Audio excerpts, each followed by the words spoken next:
노정면의 뉴스바. 이제는 이슈 탐험입니다. 설마 우리 군이 국정원이 시키는 대로 심리전이라는 미명하에 정치 개입, 선거 개입, 여론 호도 활동을 했을까? 설마 우리 군이 적이 아닌 우리 국민을 상대로 정부의 비판적인 국민을 적으로 규정하고 활동을 했을까? 설마가 사람 잡는다는 말이 적절한 답으로 보입니다. 2011년 3월 7일 이명박 당시 대통령이 제가한 날짜를 따서 이름 붙여진 국방개혁 307. 거기 주요 내용으로 담긴 사이버 전력 양성이 결국 사이버 사령부의 대선 개입 활동으로 이어졌다는 주장까지 나왔습니다. 민주당 진성준 의원 전화 연결돼 있습니다. 진성준 의원님 안녕하세요. 예, 안녕하세요. 진성준입니다. 네. 자, 이 국방개혁 307은 그 천안함 침몰 사건 1년을 맞아서 발표됐죠. 예, 그렇습니다. 네, 언론에서는 그 때문에 뭐 북한 응징 부분을 강조했던 것으로 기억합니다만, 네. 그 국방개혁 307을 그 사이버 사령부의 정치 개입을 이렇게 만들어낸 일종의 기획안으로 보시는 근거가 있습니까? 예, 그 국방개혁 307 계획은 아까 설명하신 것처럼 천안함 사건을 맞아서 어떻게 하면 우리 이 방위력을 향상시킬 것인가 하는 차원에서 기획된 것입니다. 그래서 거기 보면 사이버 사령부를 강화하겠다라고 하는 것 외에도 군의 상부 지휘 구조를 개편하겠다. 또 서북도서 방어사령부를 새롭게 만들겠다 하는 내용도 다 들어가 있어요. 네. 그래서 군 상부지휘 구조 개편은 현재까지 추진되고 있지는 못합니다만 국방부가 그것을 위한 법안을 현재 국회에 제출해 놓고 있는 상태고요. 네. 서북도서 방어사령부는 이미 창설이 됐고요. 근데 그 중에 하나가 바로 사이버전을 강화하겠다라고 하는 내용인데 그 사이버전을 강화하기 위해서 사이버 사령부의 요원을 확대 개편하겠다라고 하는 내용이 거기 들어가 있고 그래서 국방부는 이 계획을 발표하면서 2012년까지 사이버 사령부 요원 100여 명을 증편하겠다라고 하는 계획도 발표를 하거든요. 네. 바로 그 계획에 의해서 사이버 사령부가 조직이 확대되고 또 그 확대된 조직이 결국 사이버 심리전단 확대로 이어져서 정치 개입과 선거 개입을 했다라고 하는 것입니다. 네, 그렇게 증원된 인력 대부분이 지금 말씀하신 심리전단, 그러니까 530단에 배속이 됐던 거죠?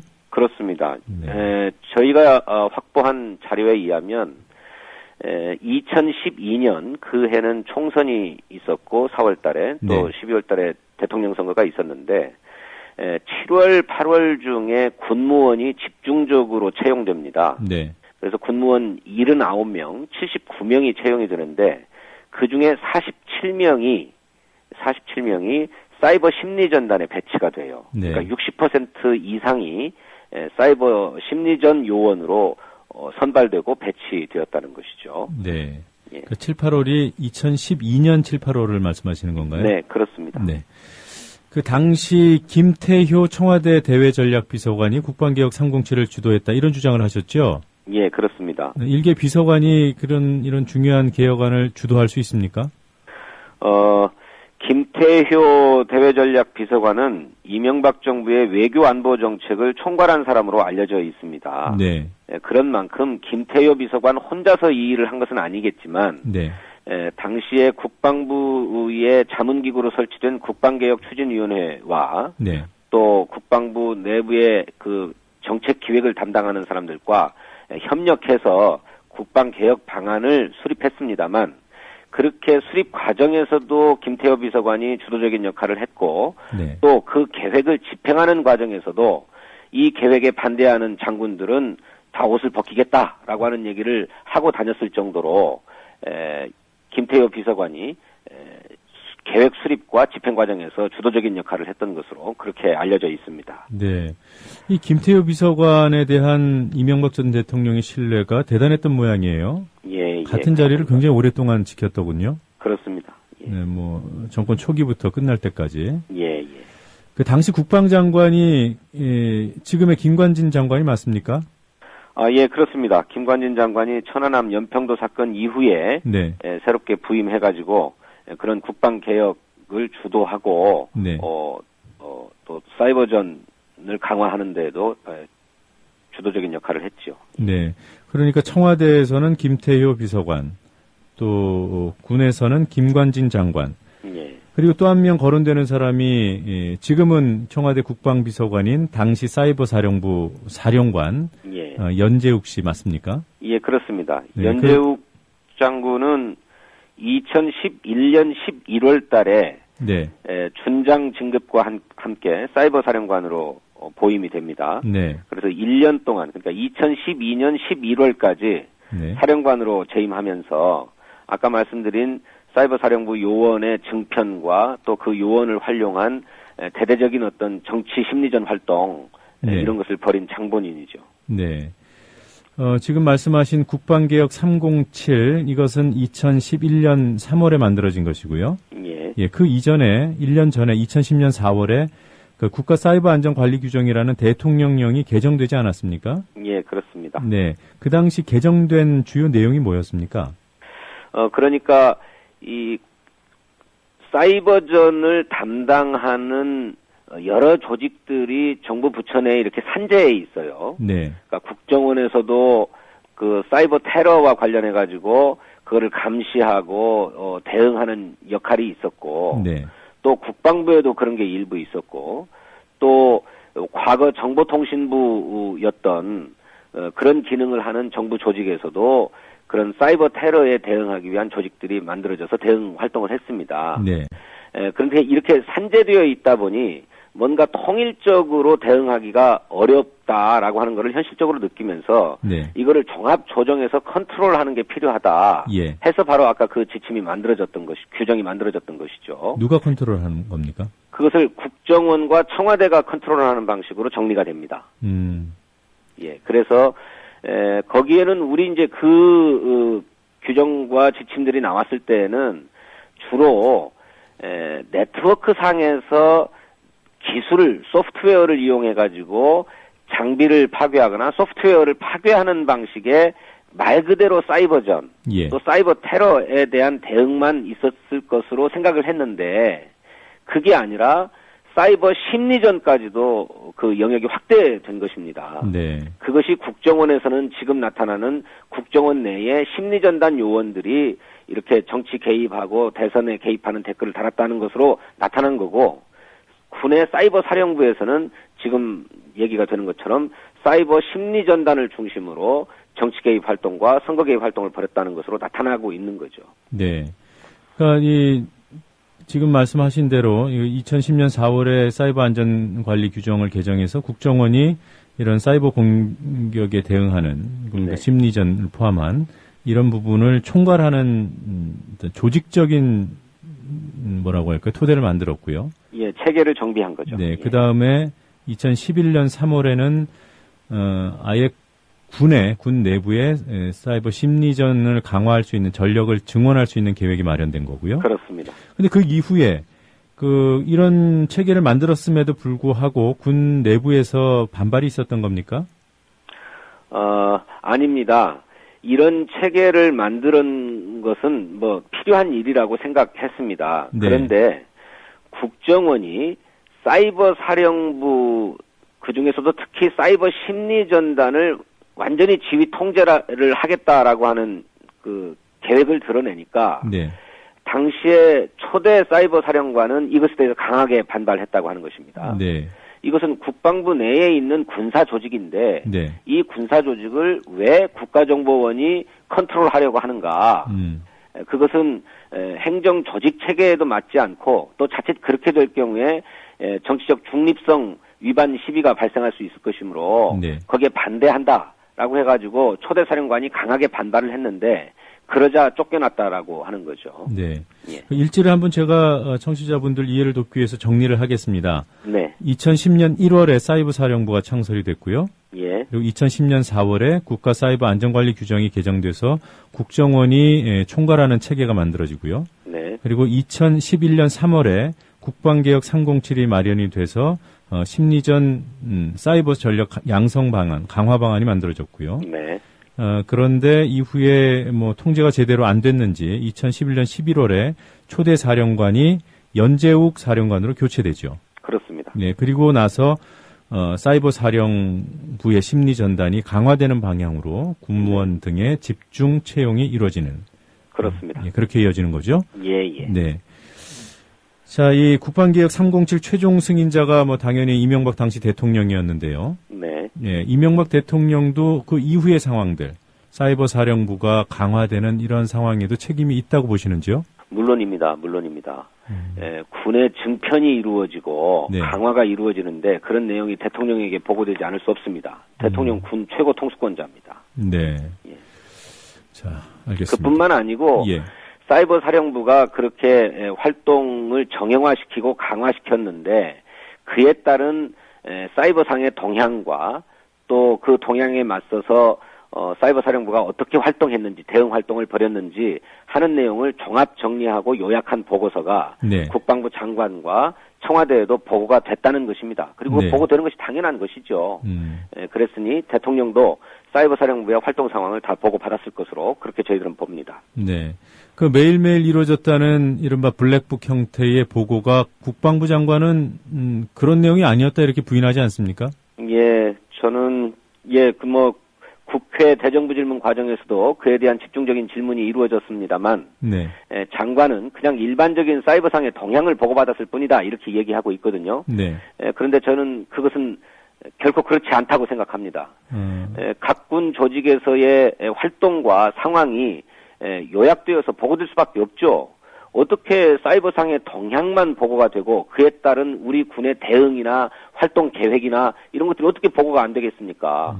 그건 말이 안 되는 얘기라고 저는 생각하고 네. 그 문제의 블랙북을 공개하면 그건 백일하에 드러날 것이라고 생각합니다. 아, 그 블랙북에 담긴 보고서들은 다 보관이 되는 서류인가요?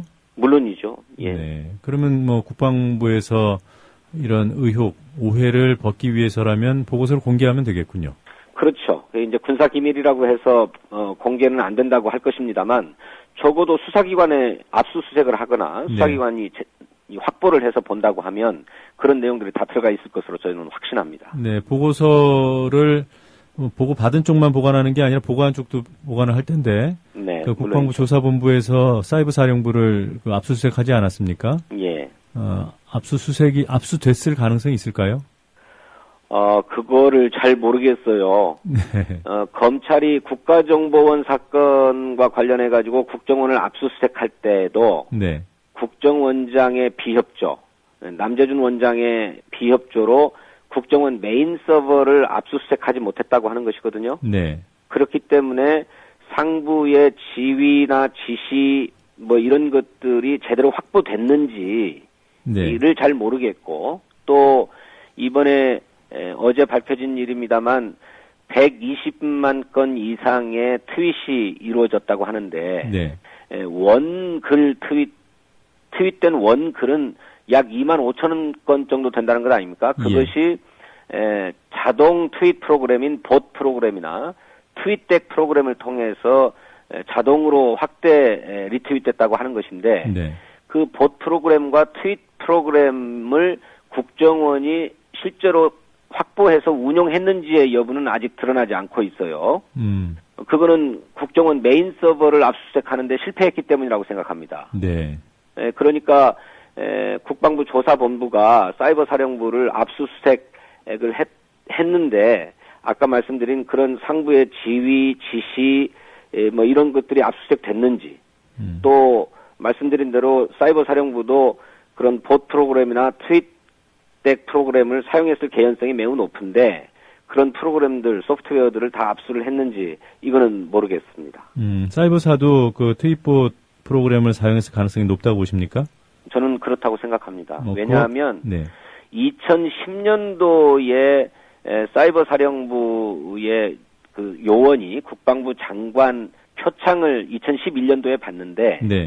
그것이 2010년도 활동 성과를 평가받으면서 받아요. 네. 그의 공적조세에 보면 사이버 사령부 심리전단이 2010년도의 계획으로 네. 2천만 건의 심리전 활동을 벌이겠다라고 계획을 세웠는데 네. 2,300만 건의 성과를 이룩했다고 나오거든요. 네. 그런데 사이버 사령부 당시의 심리전단 요원이 모르긴 해도 50여 명 안팎이었을 것으로 보이는데요. 네. 그들이 2천만 건을 계획하고 또 2,300만 건의 성과를 달성했다고 하면 아까 그런 트윗 봇 프로그램이라든지 트윗덱 프로그램을 활용하지 않으면 불가능한 게 아닌가 이렇게 생각되는 거죠. 예, 알겠습니다. 어제 보도를 보니까 국방부 조사본부가 사이버사의 이러한 활동을 개인적인 일탈행위로 보기는 어렵다 이런 결론을 냈음에도 불구하고 최종 판단을 지휘부에 맡겼다라는 보도가 나왔던데요. 네네. 이 보도가 사실인가요? 그것 역시도 확인하기 어렵습니다만 네. 저는 그간의 국방부의 어떤 그 조직 편제나 지휘 상황이나 그간의 활동 양태로 보면 있을 수 있는 얘기 얼마든지 그럴 것 같다라고 생각합니다. 네, 국방부 조사본부이기 때문에 국방장관이 예. 어떻게 보면 당연히 어떤 그 최종 책임을 지는 네. 조사 결과에 대해서도 국방부 장관의 승인이 있어야만 발표되는 그런 구조인가요? 그렇습니다. 국방부 장관의 직할 부대입니다. 국방부 조사본부는. 네. 당연히 국방부 장관의 지시를 받고 지휘를 받고 통제를 받는 조직이죠. 네.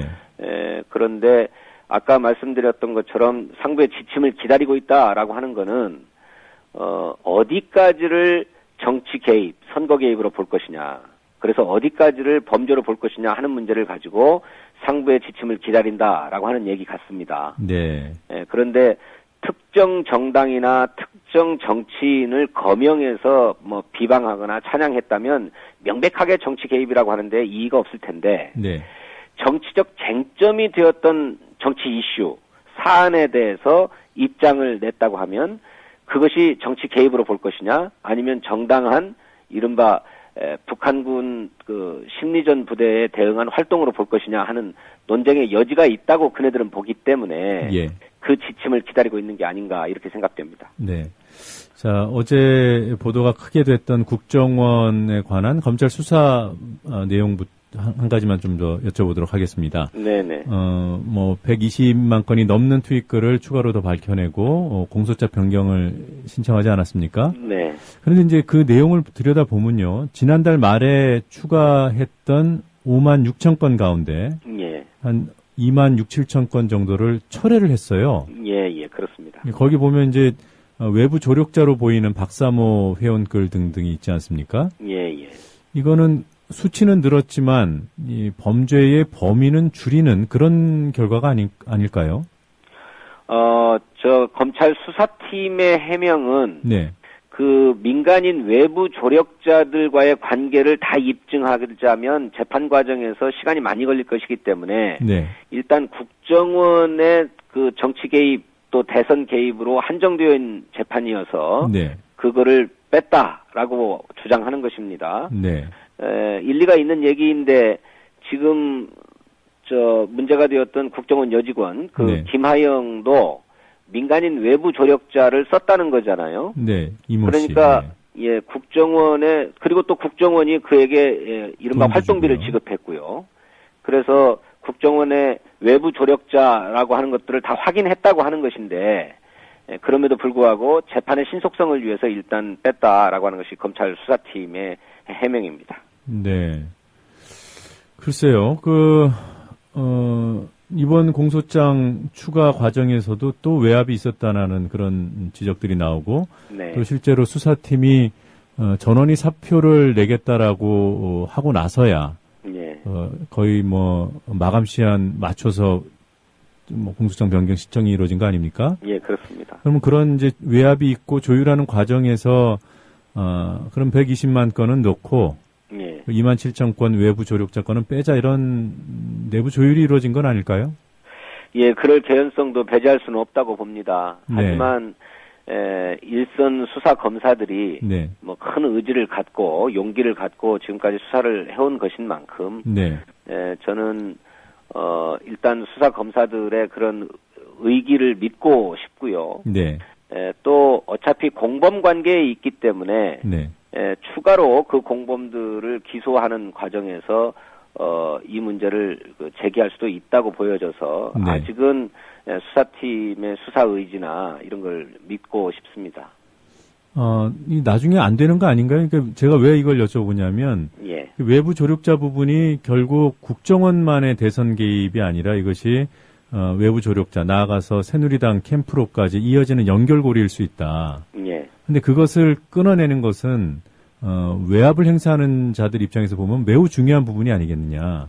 예. 그럼 이거 단순히 그냥 수사검사들의 의기를 지켜본다 이런 정도로는 좀 부족하지 않을까 그런 생각이 드는데요. 만약에 그 수사검사들의 의기를 지켜봐야 된다는 그런 입장이라면 예. 특검 요구도 좀 논리적으로 좀 문제가 있는 거 아닙니까?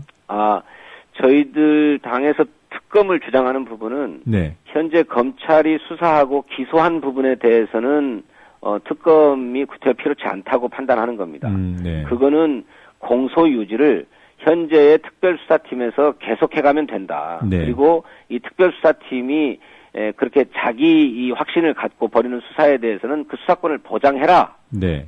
외압을 넣지 말고 하는 게 이제 저희 당의 입장이고요. 네. 그 수사팀이 수사하지 않은 부분에 대해서는 특별검사를 도입해서 수사를 하자는 입장입니다. 네. 그럼 외부 조력자 문제도 특검 범위에 들어가야 되겠군요. 물론입니다. 네. 한 가지만 더 여쭤보겠습니다. 예. 대정부 질문 과정에서 월북하라고 소리쳤던 새누리당 박대출 의원. 예. 네, 사과했다는데 수용하셨어요? 예, 참, 있을 수 없는 발언인데, 본인이, 지역구로 가는 과정에서 차를 돌려가지고 와서, 네. 정말 동료 의원으로서는 해서는 안 될 말이었다. 네. 미안하다, 사과한다, 이런 얘기를 했습니다. 그래서, 본인이 면전에서 그렇게 사과를 하는데 그것을 안 받을 도리가 없어서, 네. 수용은 했습니다만, 네.